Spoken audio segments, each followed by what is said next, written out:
네, 안녕하십니까. 윤봉관 TV 오늘 두 번째 시간.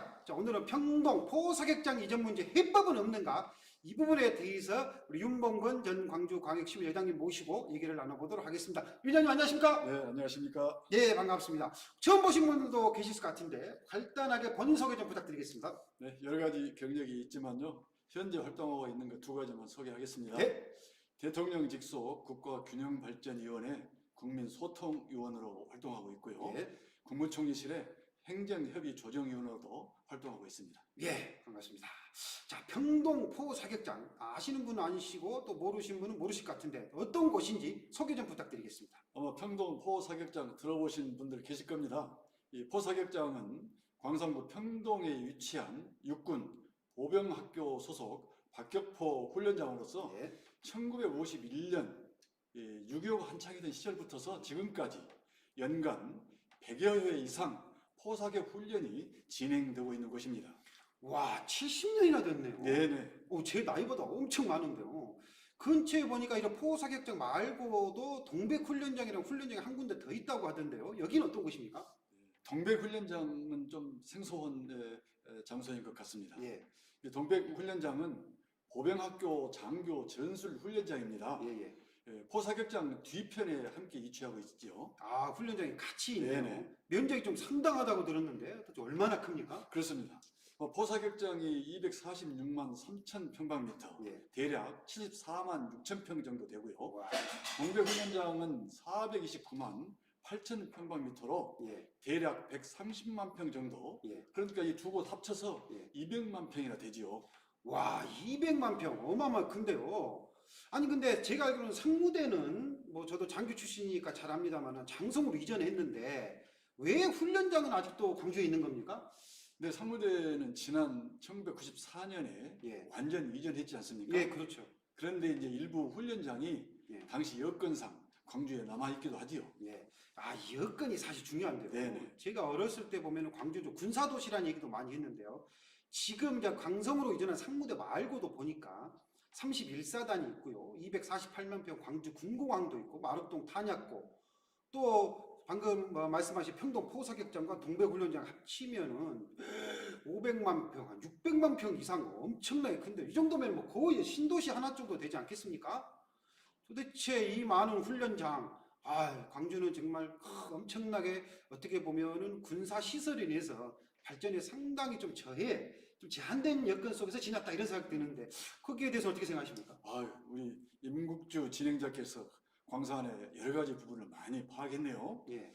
이 광산은 오랜 세월, 특히 광주는 예. 국가를 위해서 희생을 감내해 왔던 지역입니다. 예. 뭐 군사 정권을 넘어서 민주정부 수립 후에 이제 세월이 많이 흘렀지 않습니까? 예. 이제는 이 곳을 시민의 품으로 돌려줘야 한다고 생각합니다. 예, 맞습니다. 사실은 안보 문제에서 군사훈련장도 대단히 중요하긴 하지만은 저는 군사훈련장을 없애라는 얘기가 아니라 그동안 70년 동안 광주 시민의 희생을 했기 때문에 이제는 가까운 판무대 옆으로 좀 이전을 해서 군사훈련장을 하고 발전에 더딘 광산에 있는 훈련장은 군 시민의 품으로 돌려줘야 된다. 근데 이 노력을 이미 10년 전에 시의회 의장실을 좀 하셨다고 들었는데 그 당시 어떤 노력을 좀 기울이셨습니까? 네, 약간의 세월은 좀 흐른 것 같습니다. 예.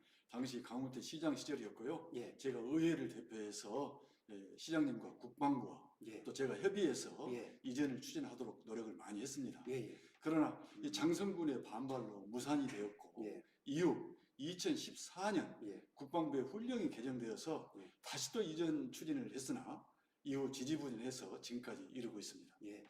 그러니까 이제 지자체 간의 협의가 잘 안 돼 가지고 무산이 좀 됐다 이 말씀이시고 그래서 국방부에서 지자체 간의 협의가 어려운 점을 좀 개선해 보자는 의미로 일부 훈령이 좀 개정해서 다시 추진했으나 그 이후에 좀 지지부진해졌다. 이 부분에 가서 국방부가 어떻게 입장을 취하고 있는지 최근에 좀 문의를 좀 하셨다고 좀 들었는데 어떻게 좀 진행이 되고 있습니까? 제가 지금 의회 밖에 나와서 좀 시간이 많이 흘러버렸습니다만 예. 이제는 그대로 놔둬서는 안 되겠다. 예. 이렇게 해서 다시 지금 제가 검토 중에 있습니다. 예. 지난 11월 8일 예. 국방부에 문의한 후에 예. 30일 날 예. 답변이 왔어요. 예. 이 관계자 말에 의하면 예. 현재 국방부는 예. 지자체 간 협의가 진행되지 않고 있기 때문에 예. 이전 검토가 없다. 이렇게 지금 단호하게 이야기하고 있는 중입니다.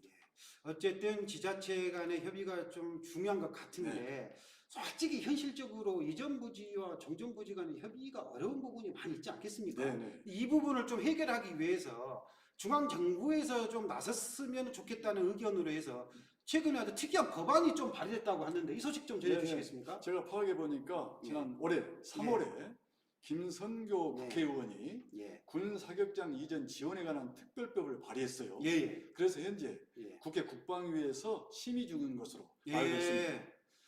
지자체 간 협의가 어려운 점을 감안해서 예, 국방부 장관이 직접 나서도록 예. 군 사격장 이전 사업이 이제 조금씩은 탄력을 받지 않겠느냐, 좀 더 효율적으로 예. 일이 되지 않겠느냐 이렇게 생각을 합니다. 아, 그러니까 이제 지자체 협의가 좀 어려우니까 예를 들어서 이전을 좀 요구하는 지자체가 있으면은 이걸 협의가 어려우니까 좀 국방부에서 이걸 직접 좀 나서서 협의를 좀 중재하고 요구를 해주라 뭐 이런 얘기 같은데 아주 좋은 법안인 것 같습니다. 네네. 근데 이거하고 상관없이 최근에 어떤 지자체는 뭐 사격장 이전 문제를 공식적으로 협의한 사례도 있다고 하는데 이 사례 좀 얘기해 주실 수 네, 있겠습니까? 얼마든지 있어요. 예, 예. 근데 우리가 지금 이처럼 못해서 좀 안타까운 심정인데요. 예, 최근 경기도 양평군은 예, 3년여의 노력 끝에 예, 영문상 사격장을 예, 2030년까지 예, 이전하기로 국방부와 합의한 사례도 있고요. 예, 또 강원도 강릉은 예. 약 60만 평방미터, 약 18만 평 정도 되지요. 예. 이 사격장을 국방부와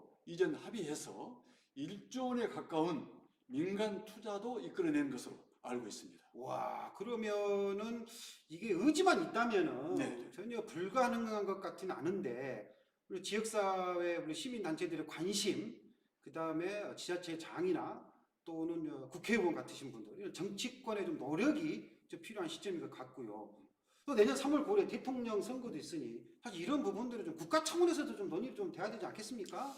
이제 아마 이번 우리 당에 이재명 대통령 후보의 공약 예. 사항에 반영될 수 있도록 아이고. 제가 건의해 보겠습니다. 아이고 훌륭한 생각인 것 같습니다. 자, 만약에 이러한 부지가 이전한다면은 광산에서 뭐 태어나셔가지고 쭉 광산에 사시면서 정치활동 하셨으니까 뭔가 이전 부지를 활용하기 위한 좋은 아이디어 또는 지역의 사회에 있는 주민들이 요구하는 뭔가 그런 좋은 아이디어가 좀 있으실 것 같은데 이전 부지 활용 방안에 대해서는 생각해 보신 거 있으십니까? 뭐 우리 광산 주민들이나 광주 시민들은 잘 예. 알고 계십니다. 우리 광산은 특별히 어등산이 있지 않습니까? 그렇죠. 그 앞에 황룡강이 있어서 천혜의 이런 좋은 자연 환경을 갖고 있습니다. 예, 이런 지역과 함께 평동 저수지, 예, 송산 유원지 등을 연계해서 예, 시민의 쉼터로 개발한다면 예. 관광과 여행의 큰 인프라가 예. 형성되지 않겠느냐 이렇게 생각합니다. 아, 좋은 아이디어 네. 같습니다. 또 하나는 예, 우리 광주, 특히 우리 광산은 예, 생활체육 공간이 부족해요. 예, 예, 광주의 5개 구 가운데에서 생활체육 시설이 예. 제일 부족한 그런 구인데요. 예, 제가 2010년에 강원도 시장과 함께 평동 포 사격장이 이전하면은 예. 여기에 종합 레포츠 타운을 건립해볼까 이렇게 건의를 한 바가 있습니다. 아, 그러셨군요. 네네. 그래서 멤버드 야구장이라든가 예, 종합 축구장, 예, 뭐 앞으로 큰 국제 경기가 있으면 예, 이 레포츠 타운을 만들어서 경기장도 하고 예, 또 최근에 우리 어르신들의 그라운드 골프 예, 또뭐 배드민턴, 예, 축구장 예. 이렇게 전체 많은 이 체육 종목이 여기에 포함될 수 있는 레포츠 타운을 건립한다고 하면은 예. 좋지 않겠느냐 이렇게 생각을 합니다. 아유, 뭐 그렇게만 된다면은 지역 주민들에게 굉장히 효율성이 있고 좋아하는 그런 부지 활용 방안이 아닐까 싶습니다. 이 지역은요 예, 또 접근성이 아주 좋아요. 예, 예, 송정역에서 10분 거리, 예, 또 서광산 나주 IC에서 예. 3분 거리에 있습니다. 예, 예, 그래서 너무 좋은 장소입니다. 예, 예. 야, 이 부지가 좀 이전이 된다면은 사실 의장님이 2011년도에 계셨을 때 이전이 됐다 그러면은 네네. 사실 무등 경기장이라든가 또 월드컵 경기장 같은 경우가 사실은 지금 박차방 중심이 있는 게 아니라 시외곽에 미국 같은 경우도 그런 경우 많지 않습니까? 외곽에 있고 네. 그럼 그쪽이 종합 레포츠 타운으로 많이 개발됐다면은 훨씬 낫지 않았을까 뭐 이런 안타까운 생각도 좀 지금 드네요. 우리 지역에 예, 이영빈 국회의원께서도 예. 이 부분에 대해서 굉장히 큰 관심을 갖고 아, 그러십니까? 또 일하고 있고요. 예, 예. 또 법안도 준비하고 있고 아, 또 그러시군요. 아마 굉장히 탄력을 받을 거예요. 예, 예. 지금 뭐 이 이재명 대통령 후보의 예, 예. 대변인으로 있으면서도 예. 우리 송영길 당 대표의 예, 당 대변인이지 않습니까? 그렇죠. 그래서 아마 큰 역할을 할 수 있을 것이라 예. 이렇게 생각을 합니다. 예, 이 자리를 빌어서 우리 용빈 의원님 노력 좀 부탁드리고요. 우리 시민 여러분 모두의 의지를 모아서 이재명 우리 대통령 후보님이 당선되신다면은 이 부분 꼭 풀어주실 거라 저는 생각을 하면서 오늘 마무리했습니다. 함께 해주신 윤봉건 전 광주광역시장님 감사합니다. 네, 고맙습니다.